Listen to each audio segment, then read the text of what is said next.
ஜென்மம் எடுக்க நான் செய்த பாவம் என்ன? வெவ்வேறு வேஷங்கள் போட்டு நீ செய்யும் கோலம் என்ன?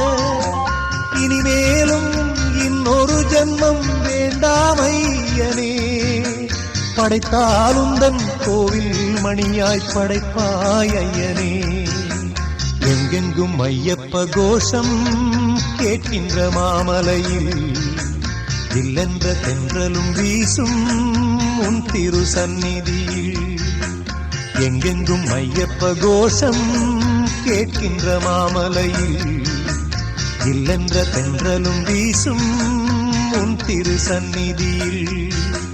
எப்போதும் உன்முகம் பார்க்கின்ற ஆசை ஐயப்பா. என்னாலும் வந்து அணைப்பது உந்தன் கையப்பா. எப்போதும் உன்முகம் பார்க்கின்ற ஆசை ஐயப்பா. என்னாலும் வந்து